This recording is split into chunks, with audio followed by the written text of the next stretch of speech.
Welcome student in my YouTube channel. आज हम BHD 1132 के इम्पोर्टेंट क्वेश्चन के बारे में डिस्कशन करेंगे।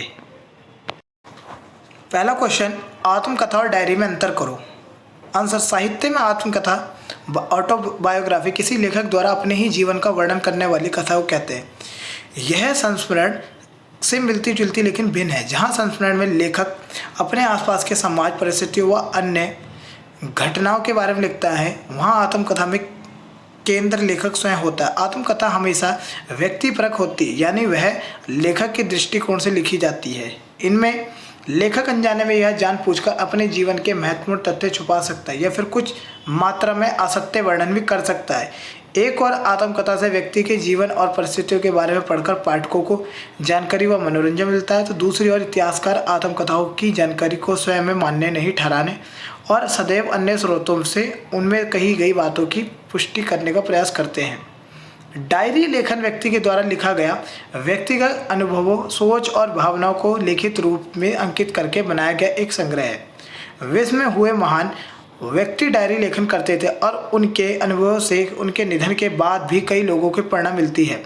डायरीगत साहित्य की एक प्रमुख विधा है इसमें लेखक आत्म साक्षात्कार करता है। वह अपने आप से संप्रेषण की स्थिति में होता है। मानव के समस्त भावों, मानसिक उद्योगों, अनुभूति, विचारों और अभिव्यक्त करने में साहित्य का सर्वोच्च स्थान है। समीक्षकों ने डायरी को साहित्य की कोटि में इसलिए रखा है क्योंकि वह किसी महत्वपूर्ण व्यक्ति के व्यक्तित्व का उद्घाटन करती है। यह मानव समाज के विभिन्न पक्षों का सूक्ष्म और जीवंत चित्र उपस्थित करती है। डायरी लेखक अपने रुचि आवश्यकता अनुसार राजनीतिक, सामाजिक, सांस्कृतिक, धार्मिक, साहित्यिक अधिक विभिन्न पक्षों के साथ निजी अनुभूतियों का चित्रण कर सकता है। दूसरा क्वेश्चन, तुलसीदास की काव्य भाषा की विशेषताएं बताएं। हिंदी काव्य में भक्ति शिरोमणि तुलसीदास का स्थान सर्वोपरि है। उनकी कविता ने उन्हें हिंदी साहित्य नहीं बल्कि विश्व साहित्य में ऊंचा स्थान दिलाया है। हालांकि उनकी कविता का विषय भक्ति एवं अध्यात्म ही रहा है, परंतु उन्होंने अपने जीवन के संपूर्ण व्यापारों को चित्रित किया है। जीवन, जगत और प्रकृति के जीत जागते चित्र हमें तुलसी के काव्य मिलते हैं। तुलसी के काव्य लौकिक तथा परलौकिक दोनों प्रकार के आनंद के साधन हैं। वे एक और हृदय में पावन भावों को संचार करते हैं तथा दूसरी ओर जीवन को अनेक समस्याओं का समाधान भी करते हैं। वास्तव में तुलसी के काव्य को पढ़कर जीवन की असंख्य बाधाओं को झेलते हुए कर्म पथ पर आगे बढ़ने का उत्साह मिलता है। उनके काव्य में मुख्यतः निम्नलिखित विशेषताएं पाई जाती हैं। भावपक्ष, भक्ति भावना। गोस्वामी तुलसीदास राम के अनन्य भक्त हैं। वे ईश्वर के निर्गुण और सगुण दोनों रूपों को मानते हैं, तथापि भगवान का राम के रूप में सगुण रूप ही उन्हें विशेष प्रिय रहा है। तुलसीदास जैसे अन्य भक्तों के लिए ही निराकार ब्रह्म को साकार होकर राम के रूप में अवतार लेना पड़ा। तुलसी की व्यक्ति से वे सेवक भाव को ही है। वे राम को ही एकमात्र अपना स्वामी मानते हैं, किसी अन्य के शरण में वह जाना नहीं चाहते। सभी देवताओं में श्रद्धा रखते हुए भी उनके इष्ट देश एकमात्र राम है। जही हति भाव वेद वधु जाहि दरहि मुनि ध्यान, सोही दशरथ सुत भगत हित कौशलवती भगवान।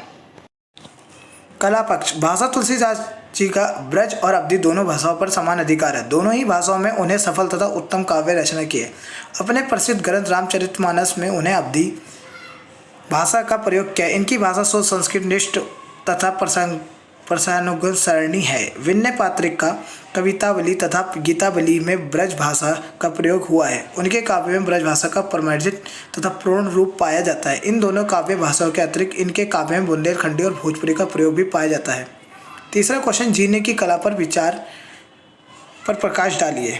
सफलता और खुशी जीवन के दो पूरक, और अगर इन दोनों में से कोई एक भी ना रहे तो निश्चित ही दूसरा का मिलना भी मुमकिन नहीं है। पर यह भी संभव नहीं है कि हर कदम आपको सफलता ही हाथ लगे या हर वक्त आपको खुश रहें। ऐसी मुश्किल परिस्थितियों में भी जीवन में संतुलन बनाए रखना बेहद जरूरी है ताकि नई कामयाबी की तरफ बढ़ा जा सके। किस तरह एक छात्र और एक पेशेवर अपनी ज़िंदगी में यह संतुलन कायम कर सकते हैं, आइए जानते हैं। ज़िंदगी तो हम सभी जी रहे हैं, लेकिन ज़रूरी नहीं कि हम सभी ज़िंदगी का भरपूर मज़ा भी ले रहे हैं। ख़ास तौर पर अपने छात्र और नौकरी पेशे के समय कोई छोटी सी नाकामी या असफलता हमें इतनी ठेस पहुंचा देती है कि हमें ज़िंदगी जीने का उद्देश्य ही नज़र नहीं आता, और कभी कभी यह सफलता हमें साथ में आसमान पर पहुंचा देती है, जिस वजह से हमें ज़मीन तक दिखाई नहीं देती। कामयाबी और नाकामयाबी के बीच भी ज़िंदगी हमसे बहुत कुछ कहती है, हमें बहुत कुछ सिखाती है। जैसे शतरंज की चाल में जीतने के लिए हर मोहरे की चाल और उसकी प्रकृति को जानना बेहद ज़रूरी है, और उसी तरह जीवन में सफल होने के लिए ये जानना बेहद ज़रूरी कि आप कैसे हैं और आप में क्या क्या खूबियाँ हैं, आपको क्या पसंद है और क्या नापसंद।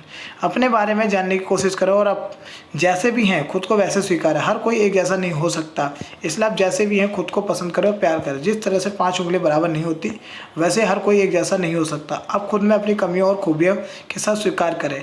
कम उम्र में ही खुलकर बातचीत करने की कला सीखने से जीवन के अगले पड़ावों में बहुत आसानी होने लगती है, खासतौर पर ऐसे वक्त में जब छात्र जीवन से ही छात्र साक्षात्कार और समूह चर्चा आपकी कामयाबी का एक अहम हिस्सा बन रहा है। आप इसकी शुरुआत अपने विचारों को अपने माता पिता दोस्तों के सामने रखने में कर सकते हैं। आपको अपनी बात सामने रखने में डरना हिचकिचाना नहीं चाहिए। सामने वाला क्या सोचेगा, अगर आपकी बात या आपके विचार सही है तो वह इसे स्वीकार करेंगे। समय प्रबंधन। एक छात्र या पेशेवर के जीवन में समय हमेशा एक कम ही रहता है। उन्हें पढ़ाई या कोई प्रोजेक्ट करने के लिए कई दिन में 24 घंटे भी कम लगते हैं, इसलिए समय रहते प्रबंधन की कला सीख लेना बेहद जरूरी है। समय प्रबंधन से हमारा मतलब समय को बांटने से नहीं, बल्कि काम या पढ़ाई के विषयों के लिए सही समय निर्धारित करने से। अगर कोई छात्र गणित में कमजोर है तो निश्चय ही बाकी विषयों के मुकाबले गणित को अधिक समय देना चाहिए। समय प्रबंधन की कला सीखने के साथ ही व्यक्ति जरूरी कामों के अलावा अपने निजी कार्यों के लिए भी समय बचाना सीख जाता है। क्वेश्चन नंबर 4, पूस की रात कहानी पर विचार कीजिए। पूस की रात महान हिंदी लेखक मुंशी प्रेमचंद की एक बहुत प्रसिद्ध कहानी है। यह कहानी टीवी चैनल के माध्यम से दिखाई जाती है और साथ ही भारतीय स्कूलों में व्यापक रूप में पढ़ाई जाती है।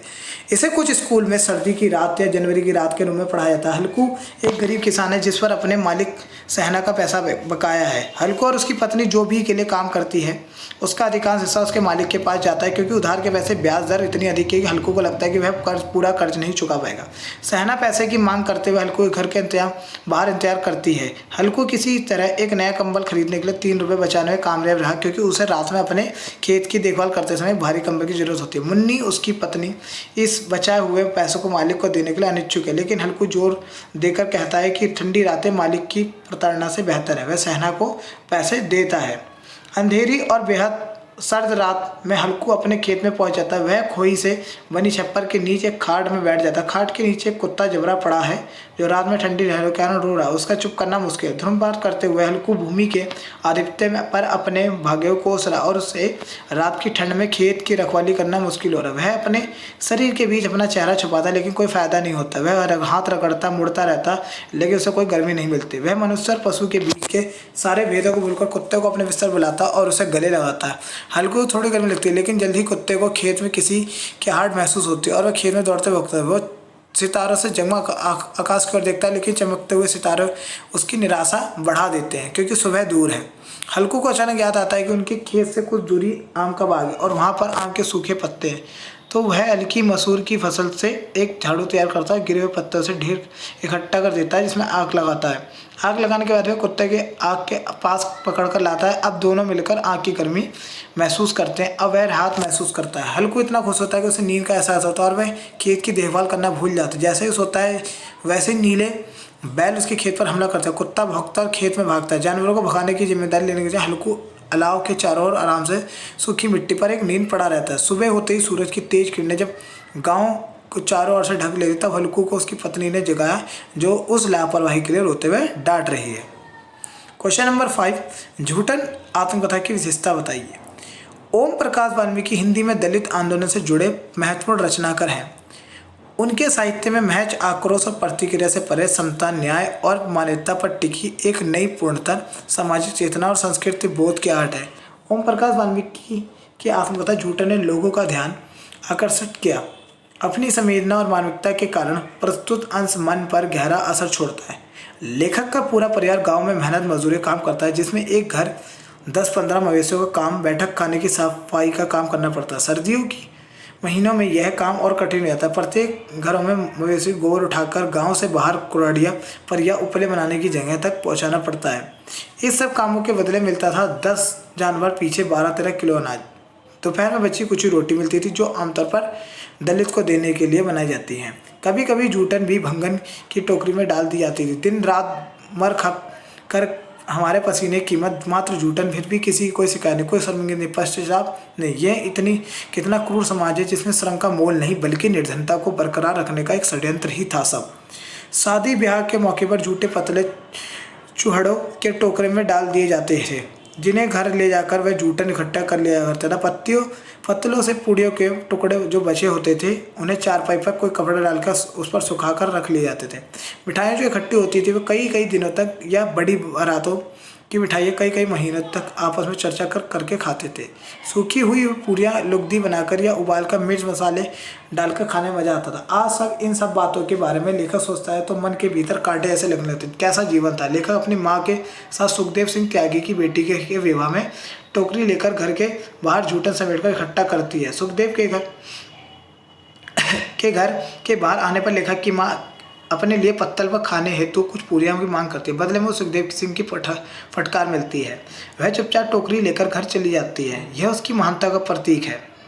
जूठन शीर्षक आत्मकथा के लेखक माध्यम से ने अपने बचपन का संस्मरण एवं परिवार की गरीबी का वर्णन करते हुए इस बात को सिद्ध करने का प्रयास करते हैं। गरीबों के पास गरीबी है किंतु साथ ही दिल और दिमाग भी है और संतोष भी। ये विशेषताएं अमीरों में नहीं पाई जाती। गरीब चुपचाप अपमान बर्दाश्त कर लेता है, उसे भूल जाता है, दुर्व्यवहार करने वालों को माफ़ भी कर देता है। लेखन के संकलन में यह प्रत्यक्ष रूप से पाते हैं।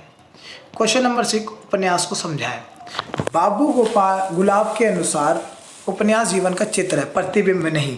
जीवन का प्रतिबिंब कभी पूरा नहीं हो सकता। मानव जीवन इतना पेचीदा है कि उसका प्रतिबिंब सामने रखा अक्सर असंभव है। उपन्यासकार जीवन के निकट से निकट आता है किंतु उसे भी जीवन में बहुत कुछ छोड़ना पड़ता है, किंतु जहाँ वह छोड़ता है वहाँ अपनी ओर से जोड़ता भी है। श्याम सुंदर दास के अनुसार उपन्यास मनुष्य के वास्तविक जीवन की काल्पनिक कथा है। प्रेमचंद के अनुसार मैं उपन्यास को मानव चरित्र और चित्र मानता हूँ। मानव चरित्र अपना प्रकाश डालना और उसके रहस्यों को खोलना ही उपन्यास का मूल तत्व है। हडसन के अनुसार उपन्यासों में नामों और तिथियों के अतिरिक्त अब सब बातें सच होती हैं। इतिहास में नामों और इतिहास तिथियों के अतिरिक्त कोई बात सच नहीं होती। उपन्यास के उपरोक्त परिभाषाओं के विश्लेषण उपरांत उपन्यास की निम्नलिखित विशेषताएं हैं। पहला, आपका यह अपेक्षाकृत विस्तृत रचना होती है। दूसरा, उपन्यास जीवन के विविध पक्षों का समावेश होता है। तीसरा, उपन्यास में वास्तविकता तथा कल्पना का कलात्मक मिश्रण होता है। चौथा, कार्यकरण श्रृंखला का निर्वाह किया जाता है। पांचवा, उपन्यास में मानव जीवन के सत्य का उद्घाटन होता है। 6, जीवन की समग्रता का चित्र इस प्रकार प्रस्तुत किया जाता है कि पाठक इसकी अंतर्वस्तु तथा पात्रों से अपना तादात्म्यीकरण कर सके। उपन्यास के निम्नलिखित तत्व अक्सर सभी विद्वान स्वीकार करते हैं। पहला, कथा वस्तु, फिर पात्र और चरित्र चित्रण, संवाद या उपकथन, देश काल या वातावरण, भाषा शैली और उद्देश्य। हिंदी उपन्यास का प्रारंभिक 19वीं सदी के उत्तरार्ध से ही होता है। उपन्यास की परंपरा भारत से संस्कृत से चली आ रही है। आचार्य भरत के अनुसार किसी अर्थ को युक्तियुक्त रूप से उपस्थित करना उपन्यास कहलाता है। कहकर संभाव्यता, विश्वसनीयता और रोचकता के समावेश को उपन्यास में अनिवार्य बताते हुए उसे परिभाषित किया। कादम्बरी उपन्यास की व्याख्या के करीब बंगाल में उपन्यास शब्द का प्रयोग इसी अर्थ में हुआ। गुजराती में इसे नवल कथा नाम दिया तो अंग्रेजी में नॉवेल शब्द में अभिव्यक्त किया गया। क्वेश्चन नंबर 7, नाटक और एकांकी में अंतर करें। नाटक एक अभिनय परक एवं दृश्य काव्य विधा है जिसमें संपूर्ण मानव जीवन का रोचक एवं कुतूहलपूर्ण वर्णन होता है। नाटक के विकास क्रम को निम्न रूप में स्वीकार किया गया है। भारतेंदु काल 1837 से 1904 तक, संधि काल 1904 से 1915 तक, प्रसाद काल 1915 से 33 तक, वर्तमान युग 1933 से आज तक। नाटक के तत्व कथा वस्तु। कथा वस्तु का अर्थ है नाटक में प्रस्तुत घटना चक्र, अर्थात जो घटनाएं नाटक में घटित हो रही हैं यह घटना चक्र विस्तृत होता है और इसकी सीमा में नाटक की स्थूल घटनाओं के साथ पात्रों का आचार विचारों का भी समावेश है। दूसरा, पात्र या चरित्र चित्रण। वैसे तो और नाटक में पात्रों की संख्या बहुत अधिक होती है किंतु सामान्यतः 1-2 पात्र ऐसी मुख्य होती हैं। किसी विशेष नाटक एक प्रधान पुरुष पात्र होता है जिसे हम नायक कहते हैं और इसके अलावा प्रधान या मुख्य स्त्री पात्र को हम नायिका कहते हैं। किसी भी चरित्र प्रधान नाटक में नाटक की कथा उससे एक ही पात्र की चारों ओर घूमती रहती है। तीसरा, देश काल या परिवेश। परिवेश का अर्थ होता है देश काल। किसी भी नाटक में उल्लेखित घटनाओं का संबंध किसी न किसी स्थानीय काल से होता है। नाटक में यथार्थता, सजीवता एवं स्वाभाविकता लाने के लिए आवश्यक है कि नाटककार घटना को यथार्थ रूप से चित्रण करें। चौथा, संवाद और भाषा। नाटक के भिन्न पात्र आपस में एक दूसरे से जो वार्तालाप करते हैं उसे संवाद कहते हैं। इन संवादों के द्वारा नाटक की कथा और आगे बढ़ती है। नाटक के चरित्र पर प्रकाश पड़ता है। नाटक में स्वगत कथन भी होते हैं। स्वगत कथन में पात्र स्वयं से ही बात करते हैं। इनके द्वारा नाटककार पात्रों की मानसिक स्थिति का चित्रण करता है। एकांकी डॉक्टर रामकुमार वर्मा के अनुसार एकांकी में एक ऐसी घटना रहती है जिसका जिज्ञासापूर्ण एवं कौतूहलमय नाटकीय शैली में चरम विकास होकर अंत होता है। इसके प्रमुख तत्व हैं कथा वस्तु, चरित्र चित्रण, संवाद, अभिनेता, संकलने, द्वंद्व, भाषा, शैली। इसकी कुछ विशेषताएं: एकांकी में एक ही कथा और कुछ ही पात्र होते हैं। यह रंगमंच पर अभिनीत किया जा सकता है। एकांकी उद्देश्यपूर्ण होता है। संघर्ष एकांकी का प्राण तत्व होता है। नेक्स्ट क्वेश्चन, महादेवी काव्य के भाव को स्पष्ट कीजिए।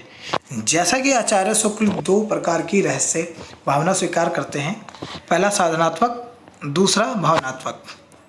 साधनात्मक रहस्य कबीर जायसी में मिलता है तथा भावनात्मक रहस्य कवियों में है। छायावादी कवियों में भी महादेवी प्राधान्य है। इसका कारण यह है कि वह उस युग में कविता लिख रही थी जिस युग में नारी सामाजिक जकड़न में बंधी थी, परंतु महादेवी को अपने भावनात्मक उच्छ्वासों को व्यक्त करना था। वह भी ऐसी स्त्री है जिसने अपने पति को छोड़ रखा था। एक स्त्री को प्रकृति, प्रेम आदि के प्रति भावना अनुभूतियों को अभिव्यक्ति की स्वतंत्रता नहीं थी, परंतु अभिव्यक्ति तो करनी थी। महादेवी एक पीड़ित और वेदना से युक्त महिला थी। अपनी अनुभूतियों को व्यक्त करने के लिए उन्होंने एक नई शैली की रचना की जिसे अध्यात्म से जोड़ा गया। इसी कारण महादेवी को रहस्य अनुभूति भी कहा गया। सच्चाई तो यह है कि उनका निजी प्रेम पर पर्दा है।